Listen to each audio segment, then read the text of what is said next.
Let's talk about Moonlight Peaks. Moonlight Peaks is a cozy farming life sim with a vampire twist. It's developed by Little Chicken Game Company. The game is set to release on the 7th of July for Steam, Nintendo Switch 2 and Google Play. In Moonlight Peaks, you play as a young vampire who leaves home after falling out with their dad, Dracula, and heads off to start a new life of their own. The Steam demo was released slightly ahead of the Switch version, and I've already covered that in a Longplay video. If you'd like to check that out, you'll find a link in the description below. Since I plan on playing Moonlight Peaks on the Switch 2, I wanted to jump into the new Switch demo and see how it compares to its Steam counterpart. All gameplay footage shown in this video was captured on the Nintendo Switch 2 version of the demo. I love the chibi art style, and the character creator feels surprisingly robust. There's a good selection of clothing and accessories to choose from, and I especially like the fact that you can wear multiple accessories at the same time, unlike some games that limit you to just one or two. There are plenty of hairstyles available as well. A lot of them are variations on the bun, but I don't think many players will struggle to find a style that they like. The makeup options were another highlight for me, and really helped make my character feel unique. In particular, I loved the goth-inspired looks and ended up choosing a runny mascara style that was perfect for my slightly emo vampire. If I had one criticism, it would be that I would have liked the option to change the makeup colour rather than just being limited to black. I also think having a few different fang options would have been a cute addition, and it would have helped lean even further into the vampire theme. At heart, Moonlight Peaks is a classic farming sim, and as such seems to have some deep gameplay systems. I found myself growing crops to cook, so I could top up my energy bar, to chop wood, plant crops, fish and decorate both my house and farm. You can even use wands to mine for you or water your crops.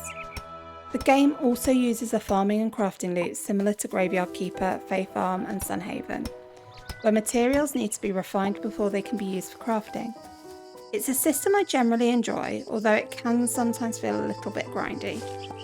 In the short time I was able to explore it, it didn't feel too onerous, but for some players it may take away from the relaxing atmosphere that many of these cozy games aim for. One area I did struggle with was the energy system. The energy bar depleted very quickly, meaning food is likely to become your best friend. I'm generally not a huge fan of stamina systems, although they do come with the territory in farming sims. In Moonlight Peaks, however, it felt as though my energy drained a little too fast. I hope the final game either balances this differently or makes cooking more accessible during the early game. Crops take a long time to grow, which can leave you struggling to replenish your energy and occasionally feeling as though you've run out of things to do. You end up picking up shells and picking flowers, but these don't respawn as quickly as they do in some other games. That said, I've watched some early access footage and there appears to be plenty of activities that don't require stamina. Unfortunately, much of that content wasn't available in the demo, so it's difficult to judge how the full game will feel in the long term.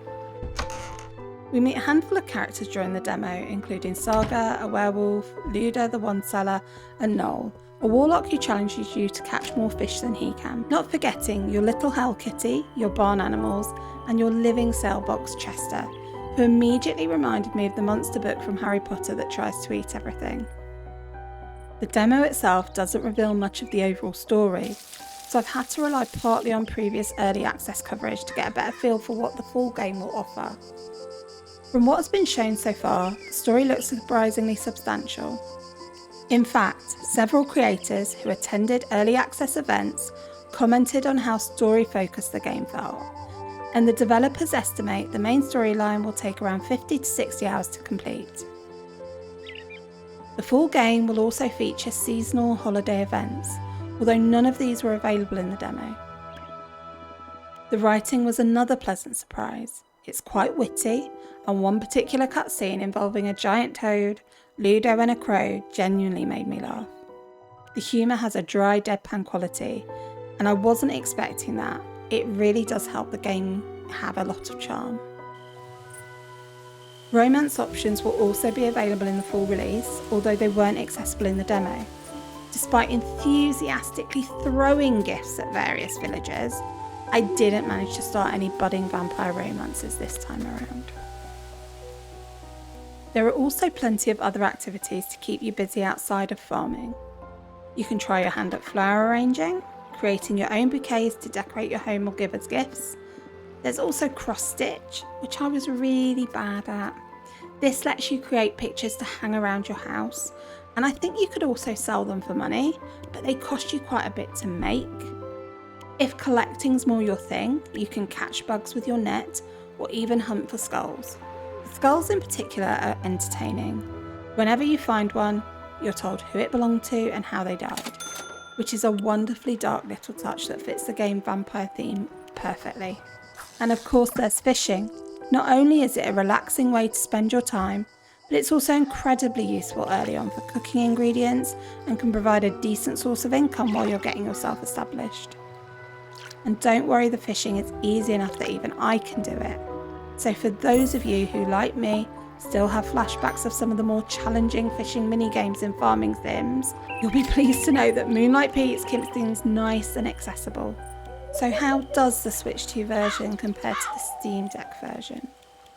Overall, I came away impressed. The game felt slightly crisper and cleaner on the Switch 2 than it did when I played the demo on the Steam Deck. This could simply be because I played both versions docked, and that will lend itself better to the Switch 2. Either way, the game looked great on both consoles. The controls also felt more responsive when I played on Switch. Unlike when I played on Steam, I wasn't constantly pressing the wrong buttons because of an unfamiliar button layout. Everything felt natural and intuitive, which made the whole experience a lot more relaxing for me. Both versions featured loading screens when moving between areas, but they're generally quite brief and they didn't feel particularly intrusive. As for performance, I didn't notice any significant frame rate drops on either platform. To my admittedly untrained eye, both versions seem to sit somewhere around the 40 to 60 FPS range for most of the playthroughs. If anything, the Switch 2 version did feel smoother overall, but the difference was quite minor.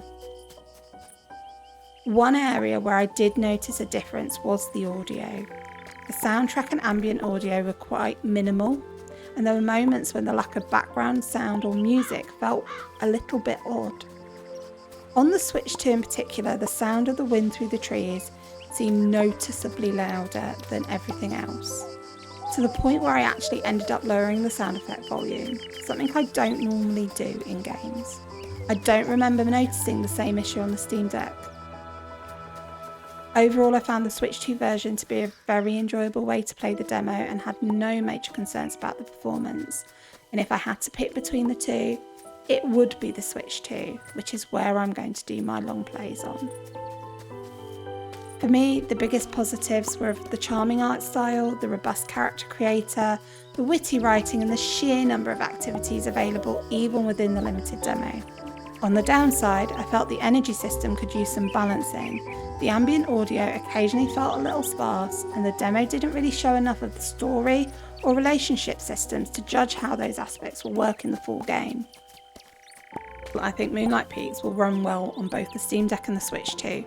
However, for me personally, the Switch 2 version felt slightly more polished and ended up being my preferred way to play. So is Moonlight Peaks a day one purchase based on this demo? For me, yes. I've really enjoyed my time with the demo and I fully intend to pick up the game on launch day. I'll also be creating some long play content around release week, so if that's something you'd enjoy, I'd love for you to join me. That said, the demo is fairly limited and only gives a brief glimpse at some of the game's most important systems. Because of that, while I'm personally excited for launch, I would probably recommend that most people wait for reviews of the full game before making a purchase. The foundations are certainly promising, but we'll need to see how all those systems come together in the finished game. Either way, Moonlight Peaks is definitely one I'll be keeping an eye on, and I can't wait to see what the full release actually has to offer. If you've enjoyed this review, please consider leaving a like, as it really helps this new channel out. And if you're looking for cozy gaming content, long plays, first impressions and reviews, I'd love for you to subscribe and join me for the full Moonlight Peaks release when it launches on the 7th of July. Until next time, take care and have fun cozy gaming!